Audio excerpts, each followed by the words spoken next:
നമ്മുടെ രക്ഷകനും കർത്താവുമായ യേശുക്രിസ്തുവിൻ്റെ അനുഗ്രഹിക്കപ്പെട്ട നാമത്തിൽ എന്നെ കേൾക്കുന്ന ഏവർക്കും സ്നേഹവന്ദനം. വെളിപ്പാട് പുസ്തകം എന്ന ഒരു പഠന പരമ്പരയുടെ രണ്ടാം ഭാഗമാണ് ഇപ്പോൾ കേൾക്കാൻ പോകുന്നത്.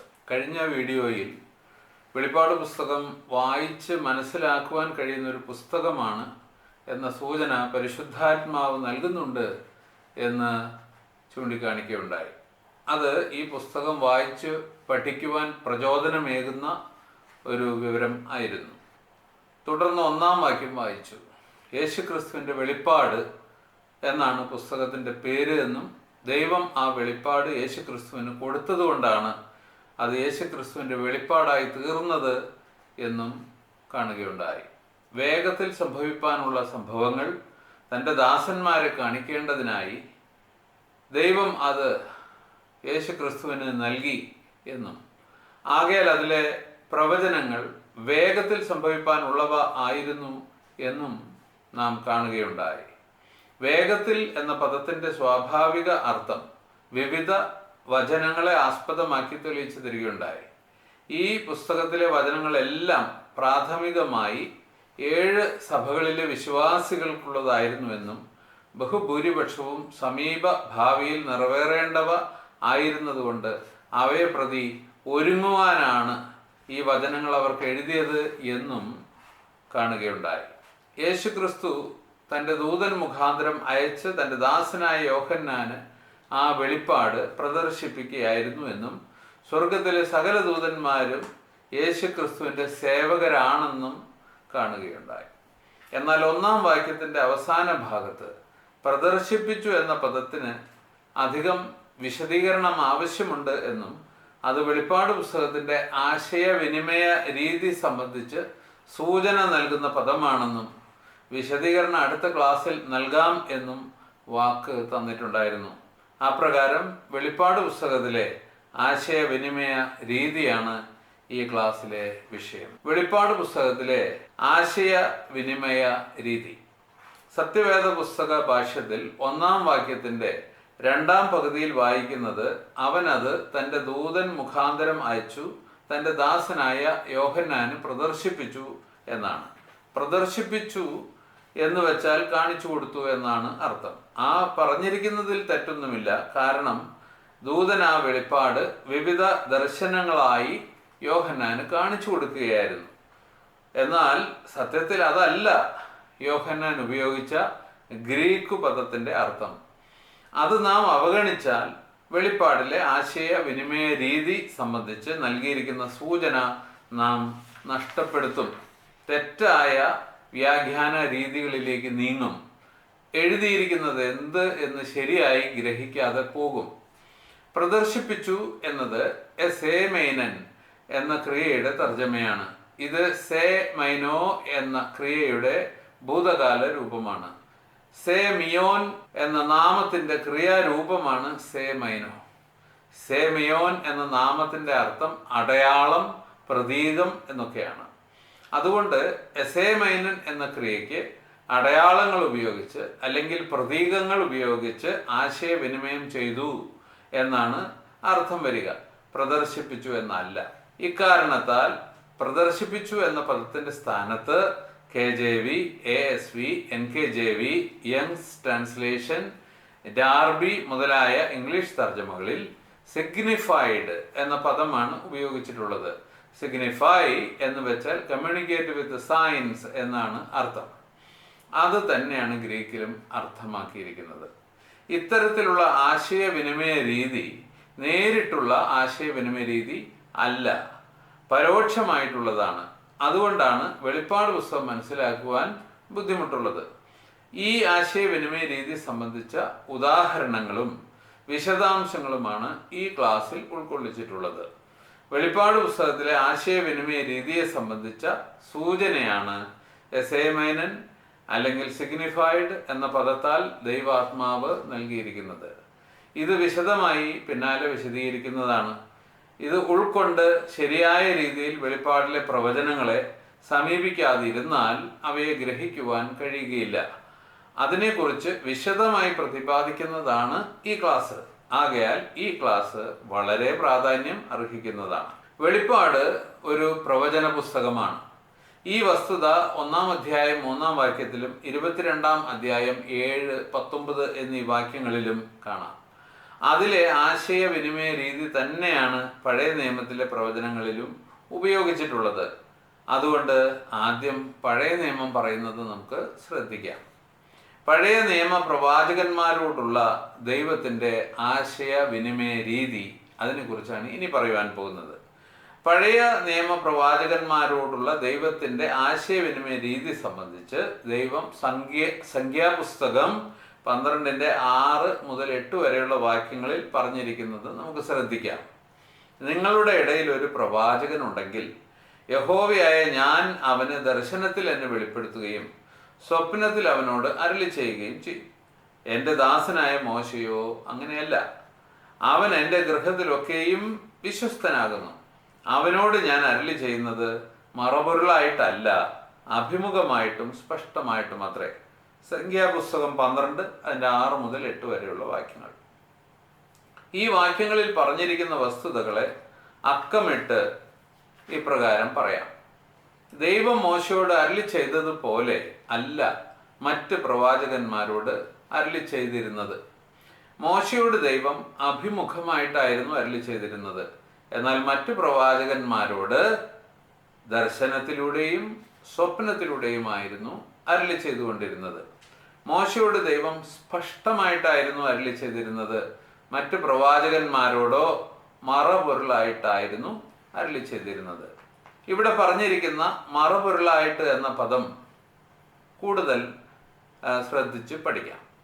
കീദ എന്ന ഹീബ്രു പദത്തിൻ്റെ തർജ്ജമയാണ് ഇത്. പൊരുൾ അഥവാ അർത്ഥം മറച്ചു വെച്ചുള്ള സംഭാഷണം എന്നാണ് അതിൻ്റെ അർത്ഥം. സാധാരണ നിലയിൽ ദൈവം പ്രവാചകന്മാരോട് സംസാരിച്ചിരുന്നത് ഇങ്ങനെയാണ്: പൊരുൾ അഥവാ അർത്ഥം മറച്ചു വെച്ചുകൊണ്ടാണ്. അങ്ങനെയാണ് യോഹന്നാനോടും അരുളി ചെയ്തിരിക്കുന്നത്. കീദ എന്ന ഹീബ്രു പദത്താൽ എന്താണ് ഉദ്ദേശിച്ചിരിക്കുന്നത് എന്ന് ന്യായാധിപന്മാർ 14-ാം അധ്യായത്തിൻ്റെ 12 മുതൽ 19 വരെയുള്ള വാക്യങ്ങൾ വായിച്ചു പഠിച്ചാൽ മനസ്സിലാക്കാൻ കഴിയും. 8 പ്രാവശ്യം ഖീദ എന്ന പദം അവിടെ ഉപയോഗിച്ചിട്ടുണ്ട്. എന്നാൽ 7 പ്രാവശ്യമേ സത്യവേദ പുസ്തകത്തിൽ തർജ്ജമ ചെയ്ത് കാണുകയുള്ളൂ. കടം എന്നാണ് അതിലെ തർജ്ജമ. കടം കഥ എന്നാണ് അർത്ഥം. ഇംഗ്ലീഷിൽ റിഡിൽ എന്നാണുള്ളത്. Let me now put a riddle to you എന്നാണ് ഷിംഷോൻ 12-ൽ പറഞ്ഞത്. അനന്തരം ഷിംഷോൻ ഫെലിസ്ത്യ തോഴന്മാരോട് പറഞ്ഞു, ഭോക്താവിൽ നിന്ന് ഭോജനവും മല്ലനിൽ നിന്ന് മധുരവും പുറപ്പെട്ടു. അർത്ഥം മറച്ചു വെച്ചുകൊണ്ടുള്ള ഒരു കടങ്കഥ ആയിരുന്നു അത്. കടങ്കഥകൾ അർത്ഥം മറച്ചു വെച്ചുകൊണ്ടുള്ള സംഭാഷണമാണ് എന്ന് നമുക്കറിയാമല്ലോ. സങ്കീർത്തനം 49-4 യഹസ്കേൽ പ്രവചനം 17-2 ഖീദ എന്ന പദം ഉപയോഗിച്ചിട്ടുണ്ട്. അതിന് സമാന്തരമായി സങ്കീർത്തനം 49-4 യഥാക്രമം സദൃശ്യവാക്യം എന്നും യഹസ്കേൽ 17-2 ഉപമ എന്നും അർത്ഥമുള്ള പദങ്ങൾ ഉപയോഗിച്ചിരിക്കുന്നു. ഇംഗ്ലീഷിൽ യഥാക്രമം പ്രോവെർബ് എന്നും പാരബിൾ എന്നുമാണ് ഉള്ളത്. യഹസ്കേൽ 17-3 പറഞ്ഞിരിക്കുന്ന ഉപമ ഖീദ എന്താണെന്നുള്ളതിനുള്ള ഒരു ഉദാഹരണമാണ്. സംഖ്യാപുസ്തകം 12-8 മറപൊരുളായിട്ടല്ല എന്ന മലയാള പദത്തിന്റെ സ്ഥാനത്ത് ഡാർബി, യങ് എന്നിവർ നോട്ട് ഇൻ റിഡിൽസ് എന്നാണ് ചേർത്തിരിക്കുന്നത്. കടങ്കഥകളായിട്ടല്ല, നിഗൂഢ അർത്ഥങ്ങളായിട്ടല്ല എന്നൊക്കെ അർത്ഥം. ഇനി മറച്ചു വെച്ചുള്ള ആശയവിനിമയ രീതിക്ക് പഴയ നിയമത്തിൽ നിന്ന് ചില ഉദാഹരണങ്ങൾ. 1. ഉൽപ്പത്തി പുസ്തകം 37-5 മുതൽ 8 വരെയുള്ള വാക്യങ്ങൾ. യോസേപ്പിനുണ്ടായ ആദ്യത്തെ സ്വപ്നമാണ് അവിടുത്തെ പ്രമേയം. തൻ്റെ കറ്റയെ തൻ്റെ സഹോദരന്മാരുടെ കറ്റകൾ നമസ്കരിച്ചു എന്നതായിരുന്നു സ്വപ്നം. യോസേപ്പ് അവരുടെ മേൽ വാഴും എന്നതായിരുന്നു ദൈവം അതിൽ മറച്ചു വെച്ചിരുന്ന അർത്ഥം. ഇത് തൻ്റെ സഹോദരന്മാർക്ക് ഗ്രഹിക്കുവാൻ കഴിഞ്ഞു. കാരണം അവർ ഒരു പ്രവാചകന്റെ മക്കളായിരുന്നു. അതിൽ പരിശീലനം ലഭിച്ചവർ ആയിരുന്നു. രണ്ടാമത്തെ ഉദാഹരണം ഉൽപ്പത്തി 37-9 മുതൽ 11. യോസേപ്പിനുണ്ടായ രണ്ടാമത്തെ സ്വപ്നം. സൂര്യനും ചന്ദ്രനും 11 നക്ഷത്രങ്ങളും യോസേപ്പിനെ നമസ്കരിച്ച സ്വപ്നം. ഇതിലും അർത്ഥം ഗൂഢമായി മറച്ചു വെച്ചിരിക്കുകയായിരുന്നു. യാക്കോബും ലേയും തൻ്റെ 11 സഹോദരന്മാരും യോസേപ്പിനെ നമസ്കരിക്കേണ്ടി വരും എന്നായിരുന്നു ഗൂഢാർത്ഥം. അതിനർത്ഥം യോസേഫ് അവരുടെ രാജാവാകും, അല്ലെങ്കിൽ അവരുടെ മേൽ വാഴുന്നവനായിട്ട് തീരും എന്നർത്ഥം. പ്രവാചകനായ യാക്കോബാണ് വ്യാഖ്യാനിക്കുന്നത് എന്ന് കാണാം. ഇരമ്യാവ് 1:11. യഹോവ യിരെമ്യാവിനോട് ചോദിച്ചു, ഇരമ്യാവേ, നീ എന്ത് കാണുന്നു? അവൻ മറുപടി നൽകി, ബദാം ജാഗ്രത് വൃക്ഷത്തിന്റെ ഒരു കൊമ്പ് കാണുന്നു. അനന്തരം യഹോവ ആ ദർശനത്തിന്റെ അർത്ഥം വ്യാഖ്യാനിച്ചു കൊടുത്തു. നീ കണ്ടത് ശരി തന്നെ. എൻ്റെ വചനം നിവർത്തിക്കേണ്ടതിന് ഞാൻ ജാഗരിച്ചുകൊള്ളും. ഈ ദർശനത്തിൽ യിരെമ്യാവ് ബദാം വൃക്ഷത്തിന്റെ ഒരു കൊമ്പ് കാണുന്നതല്ലാതെ വാക്കുകളൊന്നും കേൾക്കുന്നില്ല. ഇത് തൻ്റെ മുൻപാകെ ഗൂഢാർത്ഥമുള്ള ഒരു കാഴ്ച ആയിരുന്നു. ദൈവം അർത്ഥം വെളിപ്പെടുത്തിയപ്പോഴാണ് കാഴ്ചയുടെ അർത്ഥം തനിക്ക് മനസ്സിലായത്. യിരെമ്യാവ് 1:13 നാലാമത്തെ ഉദാഹരണമാണ്. യഹോവ യിരെമ്യാവിനോട് വീണ്ടും ചോദിച്ചു, നീ എന്ത് കാണുന്നു? തിളയ്ക്കുന്ന ഒരു കലം കാണുന്നു, അത് വടക്ക് നിന്ന് പ്രത്യക്ഷമായി വരുന്നു. യഹോവ അർത്ഥം വ്യാഖ്യാനിച്ചു കൊടുത്തു. വടക്ക് നിന്ന് ദേശത്തിലെ സർവ്വനിവാസികൾക്കും അനർത്ഥം വരും. ഈ ദർശനത്തിൽ യിരെമ്യാവ് തിളയ്ക്കുന്ന ഒരു കലം കാണുന്നതല്ലാതെ വാക്കുകളൊന്നും കേൾക്കുന്നില്ല. ഇതും തൻ്റെ മുമ്പാകെ ഗൂഢാർത്ഥമുള്ള ഒരു കാഴ്ച ആയിരുന്നു. ദൈവം അർത്ഥം വെളിപ്പെടുത്തിയപ്പോഴാണ് ആ കാഴ്ചയുടെ അർത്ഥം തനിക്ക് വെളിവായത്. ഇനി ഉൽപ്പത്തിയിലേക്ക് തിരിച്ചു പോകാം. 40-ാം അധ്യായം 9-15 വരെ. യോസേഫ് മിസ്രയീമിൽ കാരാഗൃഹത്തിൽ കഴിയുമ്പോൾ പാനപാത്രവാഹകനുണ്ടായ സ്വപ്നമാണ് അവിടെ കാണാൻ കഴിയുന്നത്. 3 ദിവസത്തിനകം ഫറവോൻ അവനെ ജോലിയിലേക്ക് പുനഃപ്രവേശിപ്പിക്കുമെന്നായിരുന്നു അതിൽ മറച്ചു വെച്ചിരുന്ന അർത്ഥം. ഉൽപ്പത്തി 40-ാം അധ്യായം അതിൻ്റെ 16 മുതൽ 19 വരെ. യോസേഫ് മിസ്രയീമിൽ കാരാഗൃഹത്തിൽ കഴിയുമ്പോൾ അപ്പക്കാരനുണ്ടായ സ്വപ്നം. 3 ദിവസത്തിനകം ഫറവോൻ അവനെ കൊന്നുകളയുമെന്നായിരുന്നു അതിൽ മറച്ചു വെച്ചിരുന്ന അർത്ഥം. ഉൽപ്പത്തി 41-15 മുതൽ 32 വരെ ഉള്ള വാക്യങ്ങൾ. മിസ്രയീമിൽ വെച്ച് ഫറവോനുണ്ടായ 7 പുഷ്ടിയുള്ളതും 7 മെലിഞ്ഞതുമായ പശുക്കളുടെ സ്വപ്നവും 7 പുഷ്ടിയുള്ളതും 7 കരിഞ്ഞുണങ്ങിയതുമായ കതിരുകളുടെ സ്വപ്നവും. അതിന് യോസേഫ് നൽകിയ വ്യാഖ്യാനവും. 7 സമൃദ്ധമായ വർഷങ്ങളും തുടർന്ന് 7 ക്ഷാമവർഷങ്ങളും ഉണ്ടാകാൻ പോകുന്നു. ക്ഷാമകാലങ്ങളുടെ കാഠിന്യം നിമിത്തം സമൃദ്ധിയുടെ കാലങ്ങളിലെ സുഭിക്ഷത മറന്നുപോകും. ഇതായിരുന്നു ആ ദർശനങ്ങളിൽ ഗൂഢമാക്കി വെച്ചിരുന്ന അർത്ഥം. 8-ാമത്തെ ഉദാഹരണം. ദാനിയേൽ 2-ൽ നെബൂഖദ്നേസർ രാജാവ് ഒരു സ്വപ്നം കാണുന്നു. തല തങ്കം കൊണ്ടും നെഞ്ചും കൈയും വെള്ളി കൊണ്ടും വയറും അരയും താമ്രം കൊണ്ടും തുട ഇരുമ്പ് കൊണ്ടും കാൽ പാതി ഇരുമ്പ് കൊണ്ടും പാതി കളിമണ്ണ് കൊണ്ടുള്ള വലിയൊരു ബിംബം കൈ തൊടാതെ ഒരു കല്ല് പറഞ്ഞു വന്നു. അതിലിടിച്ച് അതിനെ തകർത്ത് ധൂളിയാക്കുന്നു. ദാനിയേലിന് സ്വപ്നവും വ്യാഖ്യാനവും ദൈവം വെളിപ്പെടുത്തി കൊടുത്തപ്പോഴാണല്ലോ ആ സ്വപ്നത്തിൻ്റെ നിഗൂഢത നീങ്ങി വന്നത്. ആകയാൽ പ്രവചനങ്ങളെ വെളിപ്പെടുത്തുന്നത് അക്ഷരികമായിട്ടല്ല എന്നുള്ള കാര്യം നമ്മുടെ മനസ്സിൽ പതിഞ്ഞിരിക്കണം. അർത്ഥം മറച്ചുവെച്ച് പ്രതീകങ്ങളിലൂടെയാണ് ആശയവിനിമയം ചെയ്യുന്നത്. അർത്ഥം മനസ്സിലാക്കുവാൻ ദൈവാത്മാവിൻ്റെ സഹായം അനിവാര്യമാണ്. ഇങ്ങനെയൊക്കെയാണ് പ്രവചനങ്ങളുടെ പൊതു സ്വഭാവം എന്നിരിക്കെ പ്രവചനങ്ങളെ അക്ഷരികമായി വ്യാഖ്യാനിച്ചാൽ ഫലം എന്തായിരിക്കും എന്ന് നമുക്ക് ഊഹിക്കാവുന്നതേ ഉള്ളൂ. തീർച്ചയായിട്ടും വ്യാഖ്യാനം തെറ്റിപ്പോകും. ആകയാൽ പ്രവചനങ്ങളെ പൊതുവെ അക്ഷരികമായി വ്യാഖ്യാനിക്കേണ്ടവ അല്ല. വെളിപ്പാട് പുസ്തകത്തിലെ ആശയവിനിമയ രീതിയെ കുറിച്ചിട്ടാണ് ഇനി സംസാരിക്കാൻ പോകുന്നത്. വെളിപ്പാട് പുസ്തകത്തിലെ പ്രവചനങ്ങളുടെ സ്വഭാവവും മറ്റ് പ്രവചനങ്ങളെ അപേക്ഷിച്ച് വേറൊന്നല്ല. അതിന് അടയാളങ്ങൾ ഉപയോഗിച്ച് അല്ലെങ്കിൽ പ്രതീകങ്ങൾ ഉപയോഗിച്ച് ആശയവിനിമയം ചെയ്യുക എന്നാണ് അർത്ഥം വരിക. പ്രദർശിപ്പിച്ചു എന്നല്ല അർത്ഥം വരിക. ഇത് തെളിയിക്കുവാനായി ഈ ക്രിയാരൂപം ഉപയോഗിച്ചിട്ടുള്ള 2 വചനഭാഗങ്ങൾ പരിശോധിക്കാം. 1 യോഹന്നാൻ 12:32 മുതൽ 33 വരെ. ഞാനോ ഭൂമിയിൽ നിന്ന് ഉയർത്തപ്പെട്ടാൽ എല്ലാവരെയും എങ്കിലേക്ക് ആകർഷിക്കും എന്ന് ഉത്തരം പറഞ്ഞു. ഇത് താൻ മരിപ്പാനുള്ള മരണവിധം സൂചിപ്പിച്ച് പറഞ്ഞതത്രേ. സൂചിപ്പിച്ച് എന്ന പദം സെമൈനോൻ എന്ന പദത്തിന്റെ തർജ്ജമയാണ്. 33-ാം വാക്യത്തിൽ ഇത് താൻ മരിപ്പാനുള്ള മരണവിധം സൂചിപ്പിച്ചു പറഞ്ഞത് അത്രേ എന്ന് വ്യക്തമാക്കിയില്ലായിരുന്നു എങ്കിൽ യേശു തന്റെ സ്വർഗാരോഹണത്തെ കുറിച്ചല്ലേ പറഞ്ഞിരിക്കുന്നത് എന്ന് നാം ചിന്തിച്ചു പോയേനെ. അങ്ങനെയേ 32-ാം വാക്യം വായിച്ചാൽ തോന്നുകയുള്ളൂ. അർത്ഥം മറച്ചു വെച്ചുകൊണ്ടാണ് കർത്താവ് സംസാരിച്ചത്. ഇതുകൊണ്ടാണ് സെമൈനോയുടെ പ്രസന്റ് പാർട്ടിസിപ്പിൾ രൂപമായ സെമൈനോൺ ഉപയോഗിച്ചിരിക്കുന്നത്. സിഗ്നിഫയിങ് എന്നാണ് ഇംഗ്ലീഷ് തർജ്ജമ എന്നത് ശ്രദ്ധേയമാണ്. This he said signifying by what death he would die. Sathyaveda Pusthakam ഇവിടെ സൂചിപ്പിക്കുക എന്ന ക്രിയ ഉപയോഗിച്ചിരിക്കുന്നു. എങ്കിൽ വെളിപ്പാട് 1:1 അതേ അർത്ഥമാണുള്ളത്, അതേ പദമാണ് ഉപയോഗിക്കേണ്ടത്. ഇനി അപ്പസ്തോല പ്രവർത്തികൾ 11:28 സത്യവേദ പുസ്തകത്തിൽ പ്രവചിച്ചു എന്നാണ് തർജ്ജമ ചെയ്തിരിക്കുന്നതെങ്കിലും NKJVയിൽ സിഗ്നിഫൈഡ് എന്നാണുള്ളത്.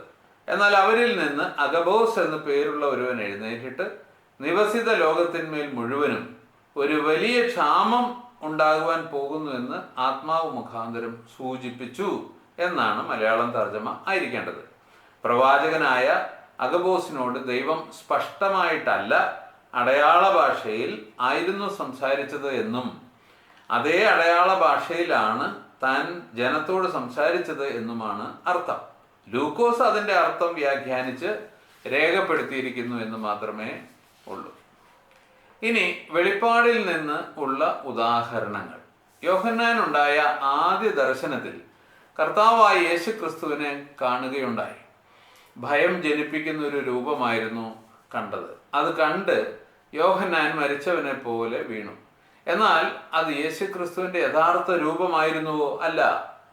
അവിടെ താൻ ആരാകുന്നുവെന്നും തൻ്റെ അധികാരം എന്താകുന്നുവെന്നും പ്രതീക രൂപത്തിൽ കാണിച്ചു തരികയായിരുന്നു, അഥവാ സൂചിപ്പിക്കുകയായിരുന്നു. ഈ പ്രതീകങ്ങളിൽ ചിലതിനുള്ള വ്യാഖ്യാനം ചുരുക്കത്തിൽ 1-2 അധ്യായങ്ങളിൽ കർത്താവ് തന്നെ നൽകുന്നുണ്ട്. ഇവ വെളിപ്പാട് പുസ്തകത്തിലെ ദർശനങ്ങളുടെ ആശയവിനിമയ രീതിയെക്കുറിച്ചുള്ള പാഠങ്ങൾ പകർന്നു നൽകുന്നു. ഈ ദർശനത്തിൻ്റെ ആരംഭത്തിൽ 13-ാം വാക്യത്തിൽ യോഹന്നാൻ പൊന്നുകൊണ്ടുള്ള 7 വിളക്ക് തണ്ടുകൾ കാണുന്നുണ്ട്. ലാമ്പ് സ്റ്റാൻഡ്സ് ഇംഗ്ലീഷ് പരിശോധിച്ച് നോക്കുക. പൊൻ നിലവിളക്കുകൾ എന്നാണ് സത്യവേദ പുസ്തക ഭാഷ്യം. അത് ശരിയല്ല. പൊൻ വിളക്ക് തണ്ടുകൾ എന്നാണ് ആയിരിക്കേണ്ടത്. അതിൻ്റെ നടുവിലാണ് കർത്താവ് നിൽക്കുന്നതായിട്ട് കണ്ടത്. ഈ കാഴ്ചയെ അക്ഷരാർത്ഥത്തിൽ മനസ്സിലാക്കുവാനുള്ളതല്ല എന്ന് കർത്താവ് തന്നെ പറഞ്ഞു കൊടുക്കുന്നുണ്ട്. അവിടുന്ന് പറഞ്ഞു 7 വിളക്ക് തണ്ടുകൾ 7 സഭകൾ ആകുന്നു. എഫേസ്യർക്കുള്ള പ്രത്യേക ദൂതിൻ്റെ ആരംഭത്തിൽ 7 വിളക്ക് തണ്ടുകളുടെ മധ്യത്തിൽ നടക്കുന്നവൻ ഈ കാര്യങ്ങൾ പറയുന്നു എന്ന് പറഞ്ഞുകൊണ്ടാണ് കർത്താവ് തന്നെ പരിചയപ്പെടുത്തുന്നത്. ഇങ്ങനെ സഭകളുടെ മധ്യേ നടന്ന് സഭകളിൽ നടക്കുന്നതെല്ലാം കാണുന്നവനും അറിയുന്നവനുമാണ് താനെന്ന് സർവ്വസഭകളോടും പരോക്ഷമായി അറിയിക്കുവാനാണ് താൻ ഈ പ്രതീകങ്ങൾ ഉപയോഗിച്ചും അർത്ഥം മറച്ചു വെച്ചുകൊണ്ടുള്ള ഭാഷ ഉപയോഗിച്ചിരിക്കുന്നത്. ഇങ്ങനെ വെളിപ്പാട് പുസ്തകത്തിലെ ആശയവിനിമയ രീതി എങ്ങനെയുള്ളതാണെന്നും അതിനനുസൃതമായിരിക്കണം വ്യാഖ്യാന രീതി എന്നും കർത്താവ് നമുക്ക് പറഞ്ഞു തന്നിരിക്കുകയാണ്. താഴെ പറയുന്ന ഉദാഹരണങ്ങളും ഇത് തന്നെ ആവർത്തിച്ച് പറഞ്ഞു ഉറപ്പിക്കുന്നു. രണ്ടാമത്തെ ഉദാഹരണം, ഒന്നാമത്തേതാണ് ഇപ്പോൾ ഇതുവരെ നമ്മൾ കണ്ടത്. രണ്ടാമത്തേത്, മേൽപ്പറഞ്ഞ ദർശനത്തിൽ യോഹന്നാൻ കർത്താവിൻ്റെ വലം കൈയിൽ 7 നക്ഷത്രങ്ങളെ കാണുന്നുണ്ട്. ഇതിനെയും അക്ഷരാർത്ഥത്തിലല്ല മനസ്സിലാക്കേണ്ടതെന്ന് വീണ്ടും കർത്താവ് തന്നെ പറഞ്ഞു കൊടുക്കുന്നുണ്ട്.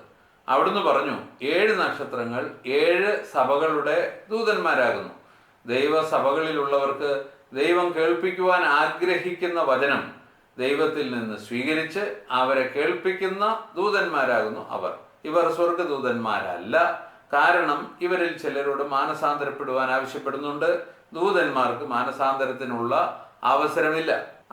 അവർ നക്ഷത്രങ്ങളെ പോലെ ശോഭിച്ച് വഴി കാട്ടേണ്ടവരാകുന്നു എന്നും നമുക്ക് മനസ്സിലാക്കാൻ കഴിയും. ആകയാൽ അവരെ പ്രതീകാത്മകമായി നക്ഷത്രങ്ങളായി ചിത്രീകരിച്ചിരിക്കുന്നു. ഇങ്ങനെയുള്ള ഒരു ആഖ്യാന രീതി പഴയ നിയമ പ്രവാചക വാക്യങ്ങളിലുമുണ്ട്. ഉദാഹരണത്തിന് ദാനിയേൽ 12:3. എന്നാൽ ബുദ്ധിമാന്മാർ ആകാശമണ്ഡലത്തിലെ പ്രഭ പോലെയും പലരെയും നീതിയിലേക്ക് തിരിക്കുന്നവർ നക്ഷത്രങ്ങളെപ്പോലെയും എന്നേക്കും പ്രകാശിക്കും. എഫേസ്യർക്കുള്ള പ്രത്യേക ദൂതിന്റെ ആരംഭത്തിൽ യേശുക്രിസ്തു തന്നെ പരിചയപ്പെടുത്തുമ്പോൾ തൻ്റെ വലം കൈയിൽ 7 നക്ഷത്രങ്ങളെ മുറുകെ പിടിക്കുന്നവൻ എന്നാണ് പറഞ്ഞ് ആരംഭിക്കുന്നത്.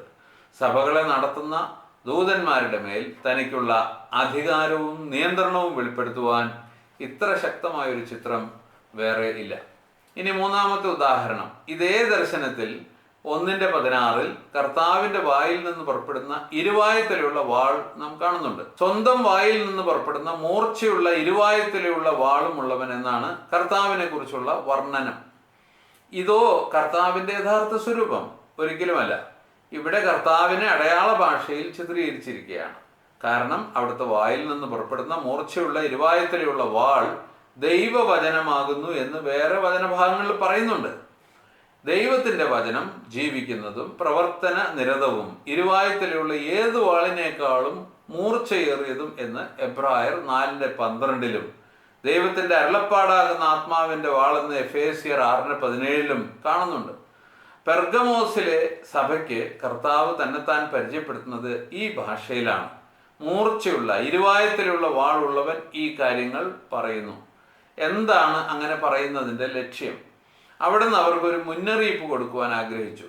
ആകയാൽ നീ മാനസാന്തരപ്പെടുക, ഇല്ല എങ്കിൽ ഞാൻ വേഗത്തിൽ നിന്റെ അടുക്കൽ വന്ന് എൻ്റെ വായിൽ നിന്നുള്ള വാളുകൊണ്ട് അവരോട് യുദ്ധം ചെയ്യും. തൻ്റെ സഭകളിൽ പാപം ചെയ്യുന്നവരും മാനസാന്തരപ്പെടാത്തവരുമായവരോട് തൻ്റെ വചനം എന്ന വാളാൽ യുദ്ധം ചെയ്യുന്നവനും അതിന് അധികാരമുള്ളവനുമാകുന്നു കർത്താവ് എന്ന് സർവ്വസഭകൾക്കും മുന്നറിയിപ്പ് കൊടുക്കുവാനാണ് ഈ അടയാള ഭാഷ ഉപയോഗിച്ചിരിക്കുന്നത്. ഇനി നാലാമത്തെ ഉദാഹരണം. അതേ ദർശനത്തിൽ 1:14 അവന്റെ കണ്ണുകൾ അഗ്നിയുടെ ജ്വാല പോലെയും എന്ന് വർണ്ണിച്ചിട്ടുണ്ട്. ഇതും അക്ഷരാർത്ഥത്തിലല്ല പരിഗണിക്കേണ്ടതെന്ന് കർത്താവ് തന്നെ സൂചിപ്പിച്ചിട്ടുണ്ട്. തുയഥൈരയിലെ സഭയുടെ ദൂതൻ എഴുതുമ്പോൾ തീയുടെ ജ്വാലകൾ പോലെ സ്വന്തം കണ്ണുകൾ ഉള്ളവൻ എന്നാണ് പരിചയപ്പെടുത്തുന്നത്. അതിൻ്റെ അർത്ഥവും താൻ തന്നെ പറയുന്നു. ഞാൻ വൃക്കകളെയും ഹൃദയങ്ങളെയും പരിശോധിക്കുന്നവനാകുന്നു എന്നാണ് മൂലഭാഷയിലുള്ളത്. അഥവാ താൻ അന്തരംഗങ്ങളെ ശോധന ചെയ്ത് അറിയുന്നവനാകുന്നു. തീ ജ്വാലയും കണ്ണും പരിശോധനയ്ക്ക് ഉപയോഗിക്കുന്നുണ്ടല്ലോ. ഇനി അഞ്ചാമത്തെ ഉദാഹരണം. ദൈവസിംഹാസനത്തിന് മുമ്പിലുള്ള 7 വിളക്കുകൾ അക്ഷരാർത്ഥത്തിൽ 7 വിളക്കുകളല്ല എന്നും അവ ദൈവാത്മാവിനെ സൂചിപ്പിക്കുന്നു എന്നും 4-ാം അധ്യായം 5-ാം വാക്യത്തിൽ വെളിപ്പെടുത്തിയിട്ടുണ്ട്. ഇനി 6-ാമത്തെ ഉദാഹരണം. 5-ാം അധ്യായം തൊട്ടുള്ള ദർശനങ്ങളിൽ യോഹന്നാൻ ഒരു കുഞ്ഞാടിനെ കാണുന്നു. അക്ഷരാർത്ഥത്തിൽ വ്യാഖ്യാനിച്ചാൽ ഒരു കുഞ്ഞാടായിട്ട് മാത്രമേ പരിഗണിക്കാൻ കഴിയുള്ളൂ. എന്നാൽ ആരും അങ്ങനെ പറയാറില്ല. താൻ കണ്ടത് നമ്മുടെ കർത്താവായ യേശുവിനെ ആയിരുന്നു എന്നേ ആരും പറയൂ. അതിനർത്ഥം അവിടെ പ്രതീകങ്ങളാണ് ഉപയോഗിച്ചിട്ടുള്ളത് എന്ന് അവർ അംഗീകരിക്കുന്നു എന്നാണ്. 7-ാമത്തെ ഉദാഹരണം. പുസ്തകവും 7 മുദ്രയും തുറക്കുവാൻ തക്കവണ്ണം ജയം പ്രാപിച്ചിരിക്കുന്ന യഹൂദ ഗോത്രത്തിലെ സിംഹത്തെയും ദാവീദിന്റെ വേരുമായവനെ നമുക്ക് കാണുവാനായിട്ട് സാധിക്കും. ആരാണത്? വീണ്ടും നമ്മുടെ കർത്താവായ യേശു ക്രിസ്തുവാണ്. ആത്മീകമായിട്ട് അവിടെ പറഞ്ഞിരിക്കുന്ന സിംബോളിസത്തെ, പ്രതീകങ്ങളെ വിലയിരുത്തിയാൽ നമുക്ക് എന്ത് കാണുവാൻ കഴിയും? സിംഹം, വേര്, അറുക്കപ്പെട്ടിരിക്കുന്ന കുഞ്ഞാട് എന്നീ പ്രതീകങ്ങൾ സമ്മേളിക്കുന്ന നമ്മുടെ കർത്താവായ യേശു ക്രിസ്തുവിനെയാണ് നമുക്ക് കാണാൻ കഴിയുന്ന വിശദാംശങ്ങൾ പിന്നീട് തരും. ഇനി 8-ാമത്തെ ഉദാഹരണം. വെളിപ്പാടിൽ കാണുന്ന വ്യാഖ്യാനിച്ച് തന്നിട്ടുള്ള മറ്റൊരു പ്രതീകമാണ് സർപ്പം എന്നുള്ളത്. ഇത് സാത്താനും പിശാചും എന്ന് വിളിക്കപ്പെടുന്നവനാകുന്നു എന്ന് 12-ാം അധ്യായം 9-ാം വാക്യത്തിൽ പറഞ്ഞിട്ടുണ്ട്. ഇങ്ങനെ പ്രതീകങ്ങൾ ഉപയോഗിച്ചുകൊണ്ട്, അടയാളങ്ങൾ ഉപയോഗിച്ചുകൊണ്ട് ആശയവിനിമയം നടത്തുന്ന ഒരു രീതിയാണ് വെളിപ്പാട് പുസ്തകത്തിലുള്ളത്. വെളിപ്പാട് പുസ്തകത്തിന്റെ ആഖ്യാന രീതി അല്ലെങ്കിൽ ആശയവിനിമയം നടത്തുന്ന രീതി ഇങ്ങനെയാണെങ്കിൽ വ്യാഖ്യാന രീതിയും അതിനനുസൃതമായിരിക്കണം. ഇതാണ് ഞാൻ കേൾവിക്കാരെ ഉദ്ബോധിപ്പിക്കുവാൻ ആഗ്രഹിക്കുന്നത്. അടയാള ഭാഷയിലുള്ള കാര്യങ്ങൾ മാത്രമാണ് വെളിപ്പാടിലുള്ളത് എന്ന് ഞാൻ പറയുന്നില്ല. അക്ഷരാർത്ഥത്തിൽ മനസ്സിലാക്കാവുന്ന അനേകം പ്രബോധനങ്ങൾ ഇതിലുണ്ട്. എന്നാൽ പ്രവചനങ്ങൾ അടയാള ഭാഷയിലാണ്. ആകയാൽ 2 തരത്തിലുള്ളവയെയും വേർതിരിച്ചറിഞ്ഞ് അവയെ അതിനനുസൃതമായി വ്യാഖ്യാനിക്കുകയാണ് വേണ്ടത്. സംശയങ്ങളുണ്ടെങ്കിൽ കമൻറ്റ് ബോക്സിൽ ചോദിക്കാം, അല്ലെങ്കിൽ ഫോൺ വിളിക്കാം. അടുത്ത ക്ലാസ്സിൽ വെളിപ്പാട് പുസ്തകം എപ്പോൾ എഴുതപ്പെട്ടു എന്ന വിഷയത്തിലേക്ക് പോകണം. അതുവരെ വിട. ദൈവനാമം മഹത്വപ്പെടട്ടെ.